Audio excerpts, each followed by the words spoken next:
आइए जानते हैं आज की कुछ अंतर्राष्ट्रीय खबरों को। पहले एक नजर आज की हेडलाइंस पर।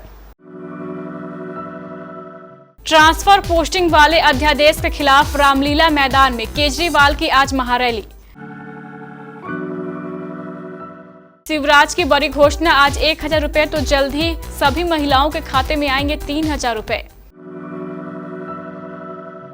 बीजेपी से वादा किया था और फिर गृह मंत्री अमित शाह ने उद्धव ठाकरे को बताया धोखेबाज।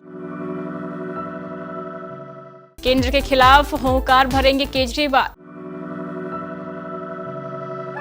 बेहद तीव्र होगा चक्रवाती तूफान बिपरजॉय, मौसम विभाग ने इन हिस्सों में जताया बारिश का अनुमान। परमाणु कार्यक्रम से लेकर सैन्य जानकारियां तक डोनाल्ड ट्रंप ने अपने बाथरूम स्टोर रूम में छिपाए थे सीक्रेट दस्तावेज।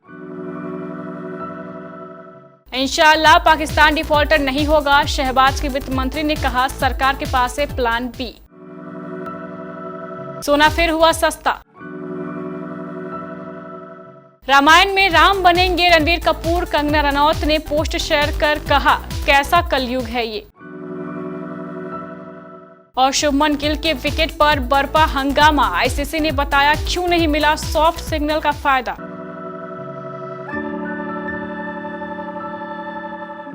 दिल्ली के मुख्यमंत्री और आम आदमी पार्टी के संयोजक अरविंद केजरीवाल आज 11 जून को रामलीला मैदान में अपनी ताकत दिखाने वाले हैं। वो इस मैदान में मेगा रैली कर रहे हैं। रैली की वजह तो ट्रांसफर पोस्टिंग वाला अध्यादेश बताया गया है, लेकिन एक्सपर्ट मान रहे हैं कि यह रैली केजरीवाल के मिशन 2024 का आगाज है।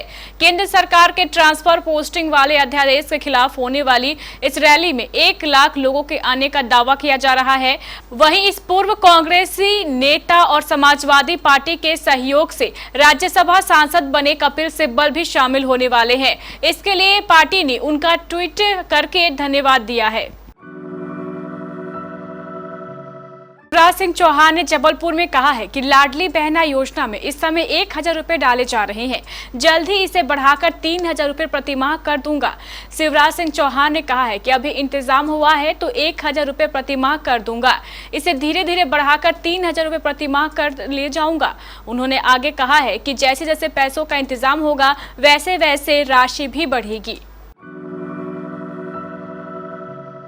केंद्रीय गृह मंत्री अमित शाह ने शनिवार को शिवसेना के अध्यक्ष उद्धव ठाकरे पर वर्ष 2019 में महाराष्ट्र विधानसभा चुनाव के बाद मुख्यमंत्री पद के लिए राष्ट्रवादी कांग्रेस पार्टी से हाथ मिलाकर भारतीय जनता पार्टी को धोखा देने का आरोप लगाया है। इसके साथ ही मुस्लिम आरक्षण, ट्रिपल तलाक और सामान्य नागरिक संहिता जैसे मुद्दों पर अपना रुख स्पष्ट करने की चुनौती दी।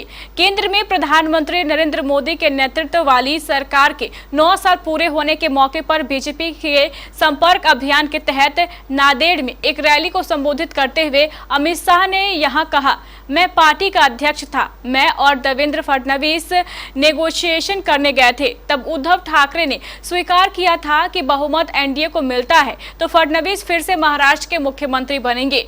लेकिन जब परिणाम आ गया, एनडीए जीत गई तो उन्होंने वादा तोड़ दिया और सत्ता के लिए कांग्रेस एनसीपी की गोद में बैठ गए।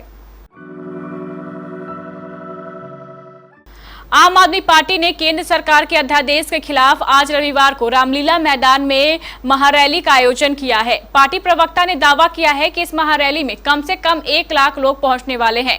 इससे पहले दिल्ली मंत्री गोपाल राय ने रामलीला मैदान में महारैली की तैयारियों को लेकर जायजा लिया था। आप नेता ने कहा है कि दिल्ली सीएम अरविंद केजरीवाल, पंजाब सीएम भगवंत मान समेत कई टॉप लीडर इस महारैली में शामिल होंगे। इसके अलावा सौरभ भारद्वाज, आतिशी और संजय सिंह के भी इस कार्यक्रम में पहुंचने की उम्मीद है। पार्टी प्रवक्ता रीना गुप्ता ने कहा है कि इस रैली में 1 लाख लोग शामिल होंगे। आगे कहा कि आप लगातार लोगों को केंद्र के अध्यादेश के बारे में बता रही है।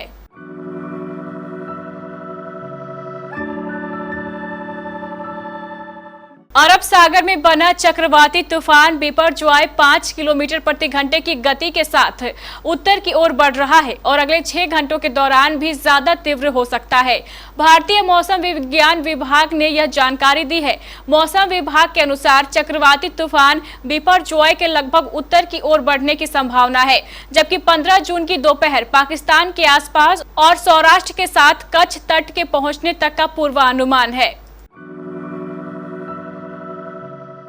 अमेरिका के पूर्व राष्ट्रपति डोनाल्ड ट्रंप अपने सियासी करियर की सबसे मुश्किल परीक्षा से गुजर रहे हैं।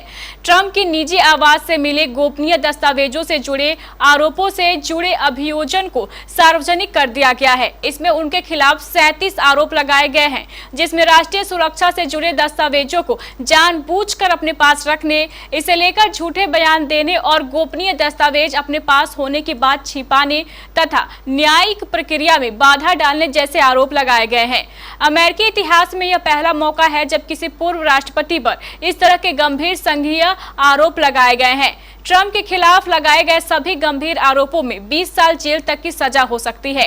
हालांकि इसमें सजा की मियाद न्यायाधीशों के विवेक पर निर्भर करता है और ऐसा कम ही देखा गया है कि किसी व्यक्ति को अपने पहले के जुर्म में अधिकतम सजा सुनाई गई है। यहाँ ट्रंप के पूर्व राष्ट्रपति होना भी सजा की मियाद तय करने में एक प्रमुख फैक्टर साबित हो सकता है।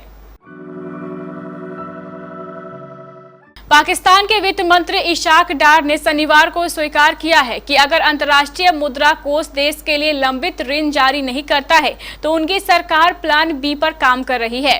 उन्होंने कहा है कि यह बहुत जरूरी है कि क्योंकि देश बाहरी भुगतानों पर संभावित रूप से डिफॉल्टर हो सकता है। इशाक डार ने बजट के बाद प्रेस कॉन्फ्रेंस के दौरान कहा, प्लान बी हमेशा से था आत्मनिर्भरता और अपने पैरों पर खड़े होना। हम इसके बारे में सार्वजनिक रूप से ज्यादा बात नहीं कर सकते, लेकिन इंशाअल्लाह पाकिस्तान डिफॉल्टर नहीं होगा। इशाक डार ने पूर्व वित्त मंत्री मिफ्ताह इस्माइल का हवाला देते हुए कहा, पाकिस्तान जैसे कि मैंने कहा है डिफॉल्टर नहीं होगा। अगर आप सोने चांदी की खरीदारी करना चाहते हैं या आप सोने में निवेश करना चाहते हैं तो यह आपके लिए जरूरी खबर है।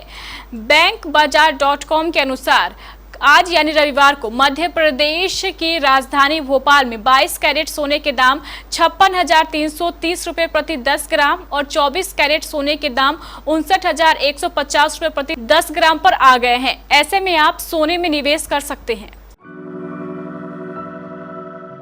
बॉलीवुड एक्ट्रेस कंगना रनौत एक बार फिर सुर्खियों में आ गई हैं। इस बार एक्ट्रेस ने रणवीर कपूर पर निशाना साधा है।